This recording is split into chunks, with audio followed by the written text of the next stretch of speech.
Okay, as we continue through Practice Set 2, we're going to be taking a look at the Magic Wand tool. Now the Magic Wand tool is over in the toolbar. You can click and hold. If you're on the Quick Selection tool, just click and hold and make sure that you've selected the Magic Wand tool. So we're going to go ahead and select that tool. And when let's bring it down to this image here. When the lower image there that you've copied, what I'm going to do is I'm just going to click once anywhere on the green area, and before I do that, I better make sure I've selected layer 1. I could have done that either in my layer palette here, or I could have also done it with my arrow key and just made sure that this was the image I was talking about. So either way, so make sure you've selected that layer. I'm going to go back now and grab my Magic Wand tool. Alright, now I'm ready to go ahead and click on that green area.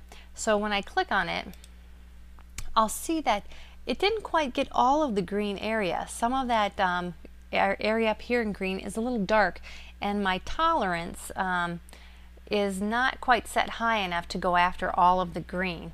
So what I'm going to do is I'm actually going to deselect. So Command D or Control D will actually take off that marquee tool.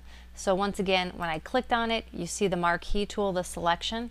If that's not the area you want, just remove that. It's kind of like doing an undo, but to deselect it, it's Command D or Control D on the PC. What I'm going to do is come up here now. Remember, when I have this tool selected, my options bar changes, and I only have a tolerance set at 10. So I'm going to actually bump that up to a tolerance of 30. Okay. And now when I come back with the Magic Wand tool, you're going to see it has a much closer defined area. It's getting all of that green. So all I did was click once. I'm going to hit the delete key, and that background is gone. Alright, now what we're going to do is the opposite with the other image. So I'm going to go back to the Move tool. You could also just hit the letter V. I'm going to do a Command D just to deselect what's going on here.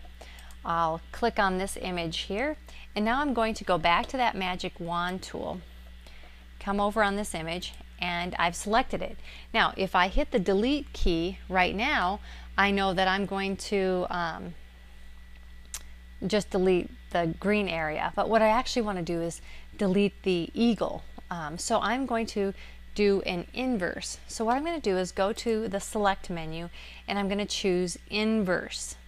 So once again, it's the select menu at the top, pull down and choose inverse. When I click on inverse, it doesn't look like too much has changed. You'll notice that the selection is actually coming all the way around. Now remember, this is just for layer 2, so my other images on layer, the background layer basically, or the original layer I should say, and layer 1 are fine. So I'm just going to hit the delete key now after I've done that inverse, and now I can create some neat shadow effects by taking out the subject and basically just leaving the background. Once again, Command D takes away all of that selection tool going on there, and I'm good to go. So I'm just going to go ahead and do a file save.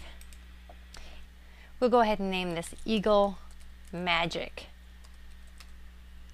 Alright, and you can choose what folder you'd like that to go in, and then just go ahead and hit save. We can click OK, and you've completed practice set number 2. Congratulations.